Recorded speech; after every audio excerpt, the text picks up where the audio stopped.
क्षुत क्षामा किल कोपि रंग शिशु का प्रव्रज चैते कुचित।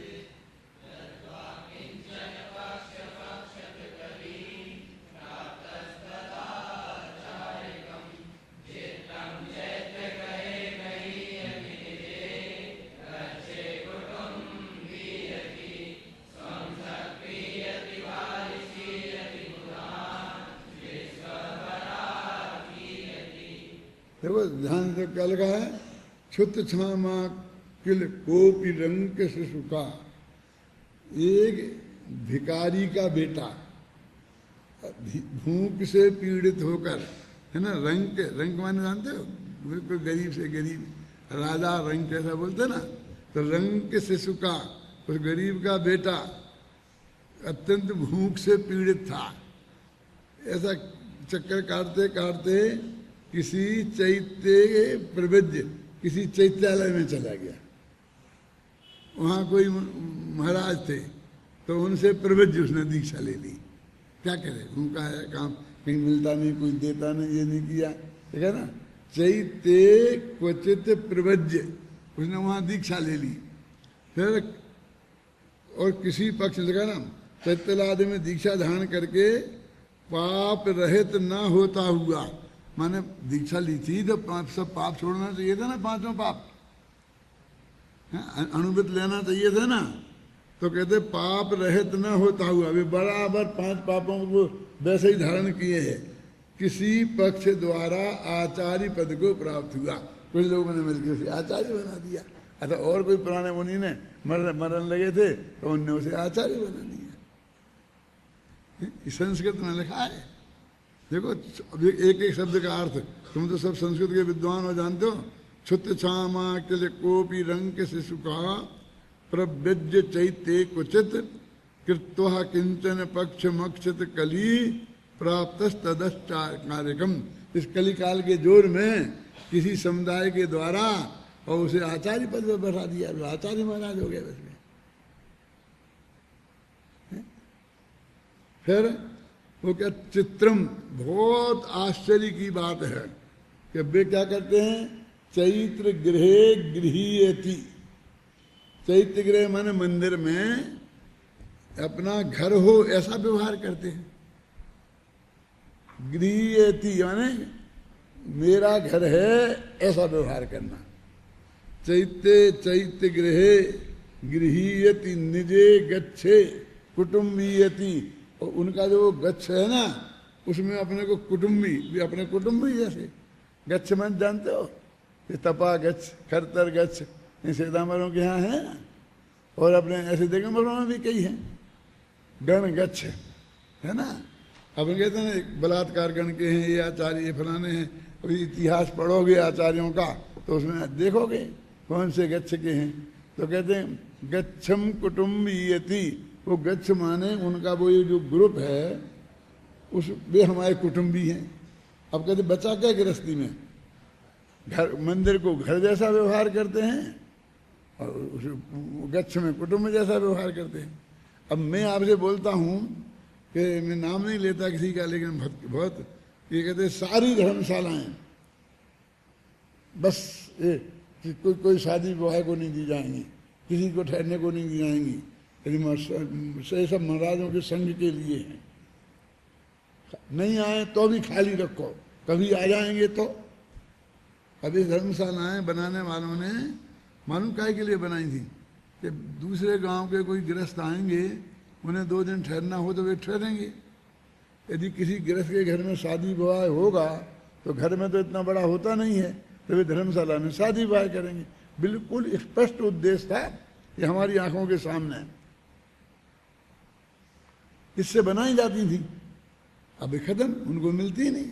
न वो कोई यात्री आएगा बाहर का, दूसरे गांव का जैनी, न उसे ठहरने को जगह मिलेगी उनमें, ख्याल में नहीं। और नहीं मतलब होटल जैसी फीस ली जाएगी और नहीं तो बस वो, और उनके लिए सब और चंदा कर करके इकट्ठा करेंगे। और उन्होंने कहा नहीं कहीं सब, और फिर नए भी बनने लगे, क्या बोलते हैं उनको, और नया नाम निकला है वो, कौन कौन कौन क्या सब जगह बनते हैं ना आजकल, हैं? एक जने बोलो तो मैं समझ में आएगा, हैं? समझ गए? तुम समझ गए ना? जो मुनि साधुओं को ठहरने की जगह उसका एक नया नाम पड़ा है, और वो गांव-गांव में वो मकान बनने लग गए हैं ऐसे, हैं? उसका मतलब उसमें कोई साधु ही आगे ठहर सकते हैं, कोई गृहस्थ नहीं ठहर सकता। मुनि धर्म सेवा संति क्या बोलते हैं? सब एक साथ बोलोगे मेरी समझ में नहीं आने, ऐसा बहरापन है मुझ में, मजाक नहीं कह रहा हूँ, सच्ची। यदि एक आदमी बोलेगा शांति से तो सब समझ में आएगा। हाँ, ये संत निवास। अब संत निवास बदल लगे, क्यों? उन्हीं के नाम से। अब धर्मशाला बताएंगे कहीं तो नए बनाते हैं और कहीं पुराने का नाम संत निवास रख देते हैं। करते कि नहीं करते? इसके लिए लिखा उनने, चित्रम चैत्य गृहे गृहीयति और निज गच्छे कुटुंबीयति और स्वम सक्रियति। ये क्या है? सक्रियति क्या है? सक्र माने क्या होता है?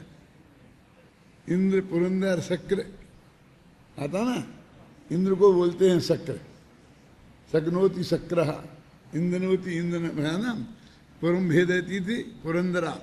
तो सक्रियति अपने को इंद्र जैसा समझते हैं, देख लगा ना?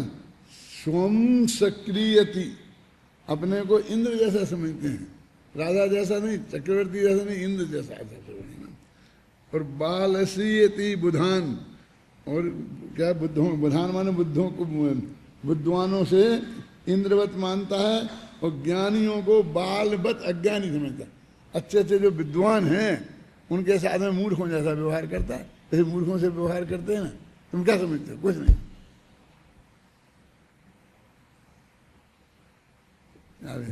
ऐसा है, ऐसा बिल्कुल। ये दो धुतकार देते हैं बच्चे अच्छे।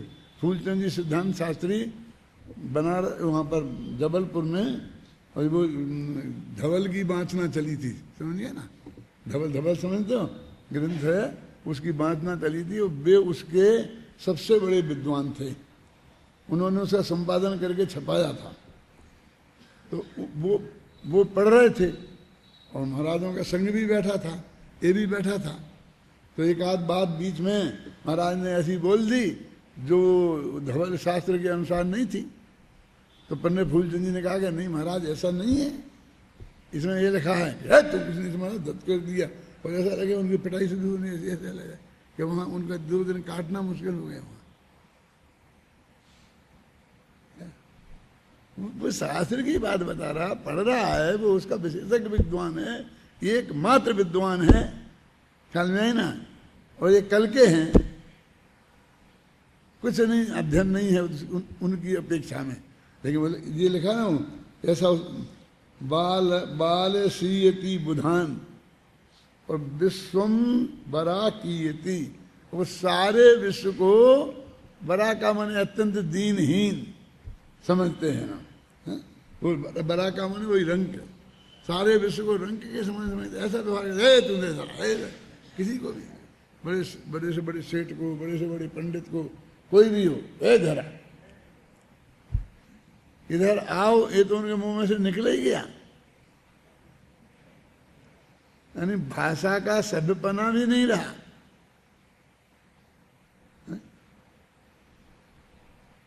जैसे विद्वान है मानो फूलचंद जी, अब वे 80 वर्ष के हैं, इतने बड़े विद्वान हैं।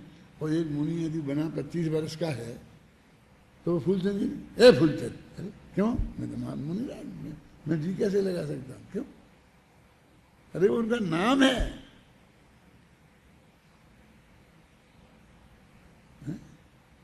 जैसे कान जी स्वामी, ये नाम है ना उनका, जैसे उसका भी नाम है फूलचंद जी। फूलचंद नाम नहीं है, था वो जब था।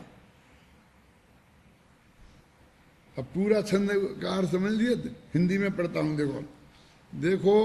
क्षुधा से कृष, किसी रंग का बालक कहीं चैत्यालादिक में दीक्षा धारण करके पाप रहित न होता हुआ किसी पक्ष द्वारा आचार्य पद को प्राप्त हुआ। वह चैत्यालय में अपने गृहवत प्रवर्तता है, निज गच्छ में कुटुंबवत प्रवर्तता है, अपने को इंद्रवत महान मानता है, ज्ञानियों को बालकवत अज्ञानी मानता है, सर्वग्रस्तों को रंकवत मानता है, सो यह बड़ा आश्चर्य हुआ है। अभी ये जो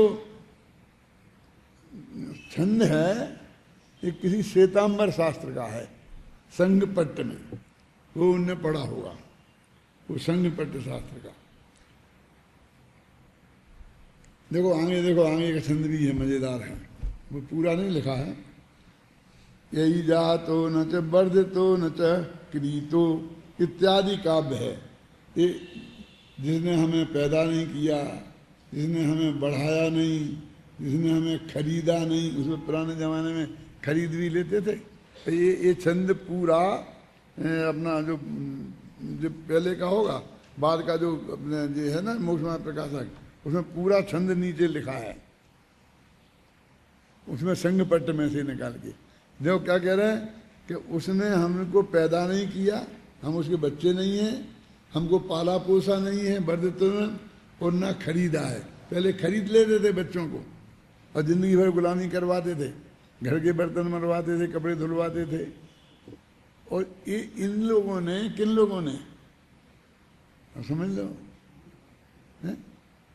इन लोगों ने कुछ नहीं किया और फिर भी हमें इसके साथ ऐसा व्यवहार करते हैं जैसे लोग बैलों को खेत में जोतते हुए व्यवहार करते हैं। ऐसा नीचे के छंदों है ना, उनमें ऐसा लिखा है।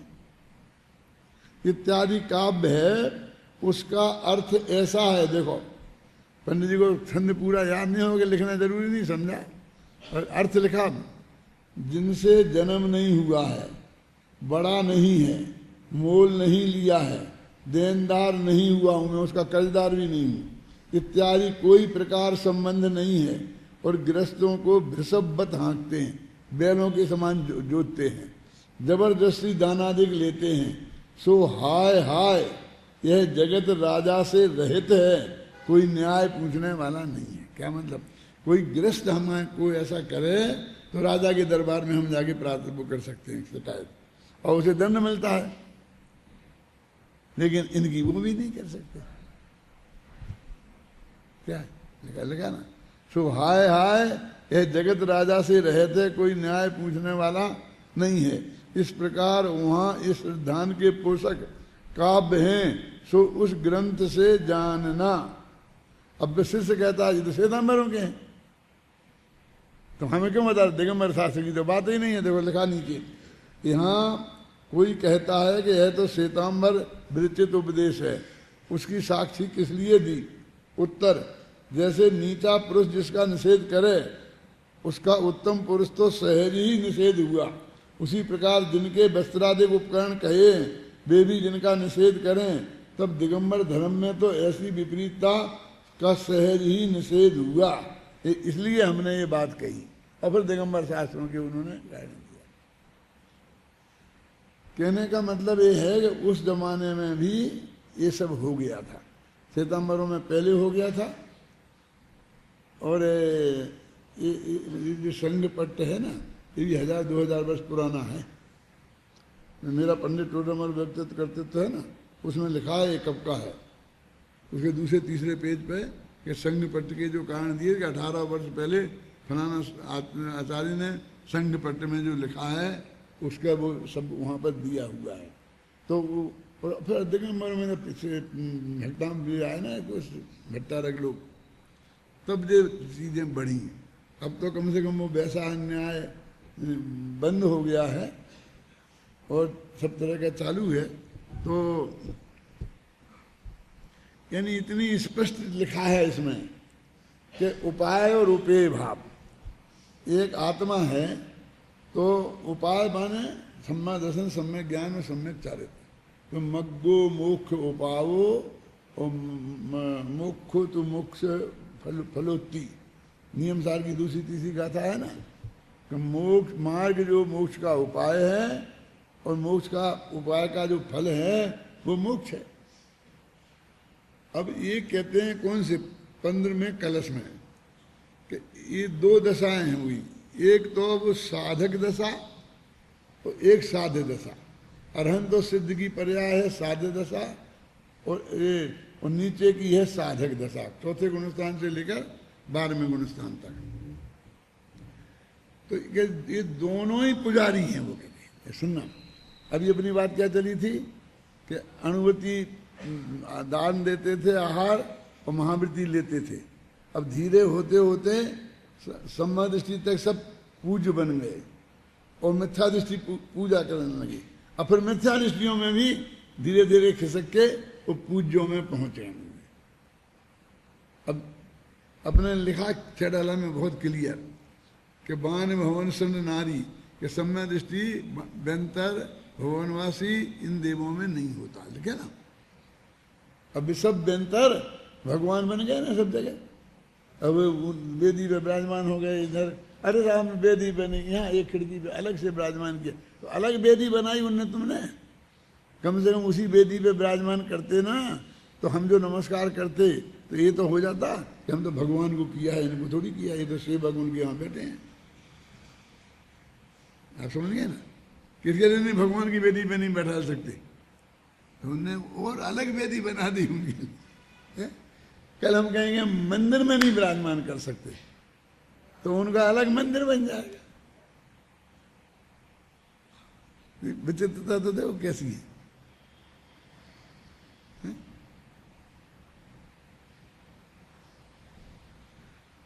कहाँ देखो कहाँ पढ़ रहे थे वो, येषु ज्ञान घनो नित्यम सिद्ध मुभी शिवी। तो साध्य भाव की उपासना कौन है और साधक भाव की कौन है? कि जो अभी अधूरी उपासना है वो साधक भाव की, पूर्ण वितरागता नहीं हुई ना, इसलिए वो साधक अवस्था में चल रहे, वे साधक हैं।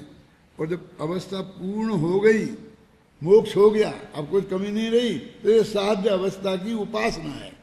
माने वो पर्याय, मोक्ष की पर्याय, सिद्ध भगवान, अनंत भगवान, ये भी पुजारी हैं, ये भी उपासक हैं, और उसके नीचे के तो सब उपासक हैं, वे साधक भाव के उपासक हैं और जी साध्य भाव के उपासक हैं। तो अब उपास्य कौन रहा? भाई एक समस्या ये खड़ी हो गई कि धीरे धीरे सब पहले ऊपर बैठ गए थे, तो अब उपास्य नहीं बचा, सबको अपन ने नीचे बैठा दिया, तो अनंत सिद्ध को भी, ये भी उपासक है।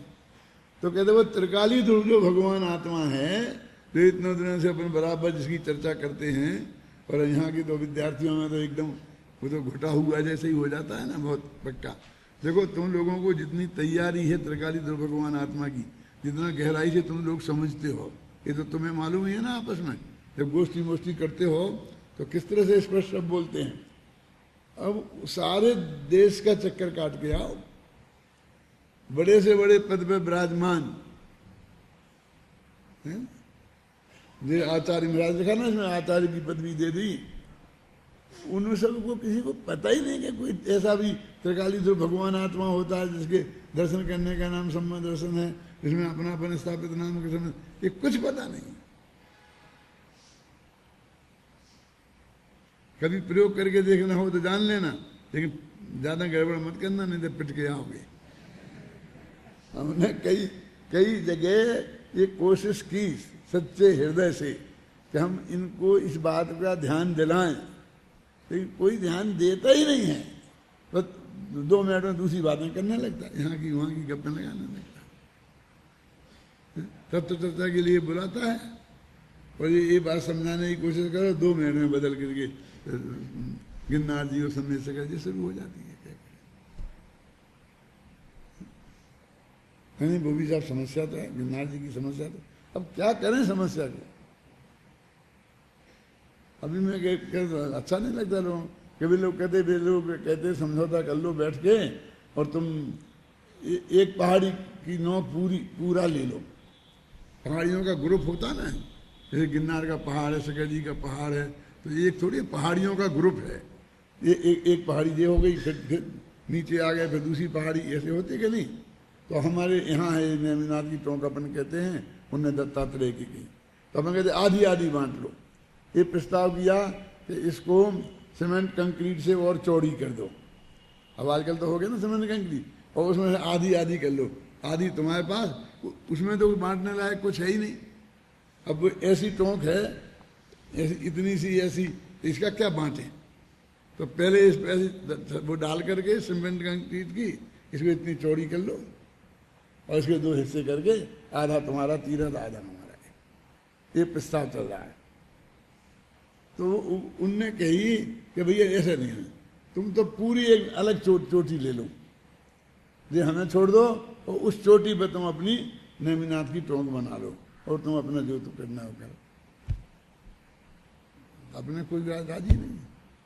मुझे तो मिल जाए तो मैं तो कोई मोक्ष हो गया भैया, कि शांति से उपासना करने की हमको एक जगह मिल रही है जहाँ बिल्कुल उपद्रव नहीं होगा। जैसी पहाड़ी ये वैसी पहाड़ी वो, किसने देखा कि वे यहीं से गए थे? जहाँ हम पूजने लग जाएंगे वहीं से हो जाएंगे। वो भी गिरनार है, भी गिरनार है। मैं एक सेकंड में मान जाऊं क्या? अब कह रहा हूं मैं, अभी राह है, ये सब फिल्म बन रही है, टीवी पे जाएगी, लोग सुन लेंगे, कोई छुपाने की बात थोड़ी है। भाई साहब फिर अपना तीरथ छोड़ दिया, नहीं तीरथ छोड़ने की कहते, तो तुम ले लो ना, ले तो नहीं पाए ना आज तक कोई ना। मुझे हम जीत जाते हैं फिर भी हम उस पर ले ही नहीं पाते हैं। ने दे दिया, मजिस्ट्रेट ने फैसला कि ये हमारा है, हम नहीं ले पाए। ऋषभदेव केसरिया जी हमारा है, सुप्रीम कोर्ट ने लिखित करके दे दिया ऑर्डर, कहाँ ले पाए? कुछ वे कहते वहाँ पे हैं, कहते आओ हम तुम्हें देते हैं, और जाके ऐसी पिटाई करते हैं कि बनानी याद आ जाती है, भागो वहाँ से बस। कि वो सुप्रीम कोर्ट का इसके जाके अंदर में चाट के चाट खाओ, इस पर इस ऑर्डर कहा है ना, इसको चाट खा के काम में ले लो। नहीं मानते, क्या करो? विशाल बहुमत है उनका।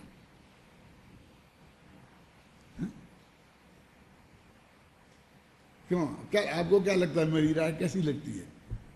अरे शांति से धर्म ध्यान करो भैया, इसमें क्या है? मैं तो अयोध्या के मामले में कहता हूं कि कौन माई की लाल कह सकता है कौशल्या के अलावा कि राम का जन्म यहीं हुआ था। कौशल्या तो मान वो कितनी, द्वारका तो 92 मील लंबी और 72 मील चौड़ी थी। इतना कितना एरिया होगा वो, और उस अयोध्या में जन्म हुआ था, बस इतना ही प्रमाण मिलता है हमें, पूरी अयोध्या का प्रमाण। अब सम्मेद शिखर से मोक्ष गए थे, और सम्मेद शिखर का ये पूरा पहाड़ है। अब एक चोटी पे ने बना लिया, दूसरी चोटी पे तुम बना। क्यों, तुमको नहीं लगता ये ठीक है? सारे झगड़े से निपटने, अभी तक सोने का बन जाते। इतना खर्च किया दिगंबरों ने, इतना श्वेतांबरों ने किया।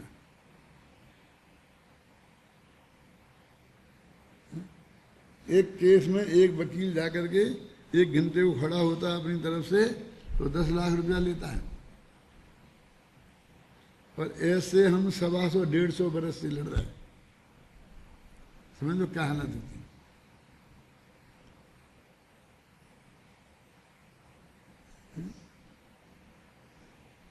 तो वो ये कहते हैं, वे भी कहते मिथ्या दृष्टि भी ऊपर बैठते जा रहे।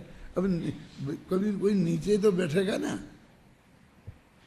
पूज्य गुरुदेव कांजी स्वामी को तूने दर्शन नहीं किए, भाग्य से हमने किए हैं, तो हम बताते हैं वहाँ की पोजीशन कि जहाँ जिस पर वो बैठते थे पाटिये पर, और सब लोग नीचे प्रवचन सुनते थे, उस पर 1 से 2 आदमी नहीं बैठ सकते थे।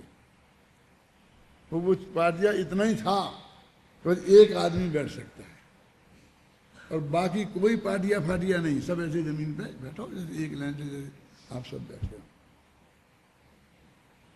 फिर वो हमारा पाटिया बढ़ता गया, कुछ इधर बढ़ा कुछ इधर बैठा, तो एक की जगह 3 बैठे, एक बगल में एक इधर, फिर इधर बैठा, फिर इधर बढ़ा, फिर बढ़ते बढ़ते वहाँ तक पहुँच गया, फिर वहाँ तक पहुँच गया, वो पीछे वहाँ तक पहुँच गया।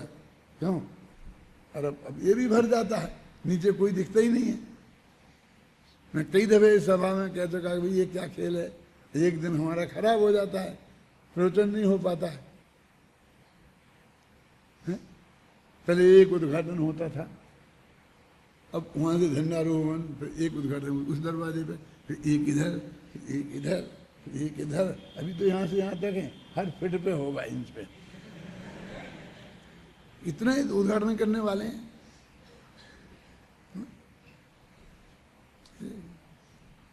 कितनी तरक्की हो रही है सब जगह, सारे देश में। वो क्या, कौन पूज्य है, कौन पुजारी है, ये सब शास्त्र में लिखा है। अभी अपन पढ़ रहे थे कि साध्य भाव, उपाय भाव और उपेय भाव। उपेय माने मोक्ष वो कहते हैं, और उपाय माने मोक्ष मार्ग। और वहां तो ये कह रहे कि दोनों हैं पुजारी, और त्रिकाली ध्रुव भगवान है पूज्य। तो वो कहते एक जो ज्ञान मात्र भाव है, इसमें समस्या क्या है, वो ज्ञान मात्र भाव वही उपाय और वही उपेय दोनों कैसे बन जाता है, ये शिष्य का प्रश्न है। और इसका समाधान यहाँ करने वाले हैं कि जब वो त्रिकाली ध्रुव भगवान आत्मा में अभिनिर्मय पर्याय शामिल कर लो, और जब वो अपनी उपासना करता है तो जब तक वो उपासना अधूरी होती है तब तक वो उपासना साध्य भाव की उपासना कहलाती है। और जब वो उपासना पूरी हो जाती है तो वो तब वो साधक भाव की कहलाती है, और ये साध्य भाव की कहलाती है। तो वो उपेय और उपाय, मोक्ष है उपेय, माने उपाय के द्वारा जो प्राप्त किया जाए वो उपेय। और वो उपेय जिस चीजों से प्राप्त किया जाए वो उपाय। तो कहते वो उस भगवान आत्मा का दोनों ही निर्मल प्रणमन ही है। समझ में आया ना? तो अभी अपने दो बातें थी ना, तत्र स्याद्वाद सिद्ध्यर्थम, और बोलो, तत्र स्याद्वाद सिद्ध्यर्थम वस्तु तत्व व्यवस्थे उपायोपेय भावश्च मनाग भूयोपि चिंतते। दो चीजों की हमने करेंगे, तो जो वस्तु व्यवस्था को और उपाय उपेय भाव को हम करेंगे। तो वस्तु व्यवस्था की जगह तो साधवाद अधिकार अपन ने नाम दे दिया, वो अधिकार अपना निकल गया। अब ये दूसरा है उपाय उपेय अधिकार, उसे वे बताएंगे। तो वो कहते हैं कि वो हमारा त्रिकाली जो भगवान आत्मा सेंत, यानी वो जो साधवाद अधिकार था ना, उसमें तो 47 शक्तियों का वर्णन कर दिया। वो साधवाद के छंद भी हैं शुरू में, 14 छंद है ना। अब इनमें ये तो क्या किया, इसमें 47 शक्तियों का वर्णन कर दिया। अब आपसे यदि साधवाद पर लेख लिखाएं तो उसमें आप 47 शक्तियां लिखोगे? मैं ये कहना चाहता हूँ परमात्मा, तो इतने दिनों से सुन रहे हो, तो ये साधवाद की सीमा में आ गई ये 47 शक्तियाँ, और साधवाद का हम लेख लिखें तो साधवाद के लेख में हम 47 शक्तियों को कम से कम नाम गिनाएंगे क्या? किसी ने गिनाए?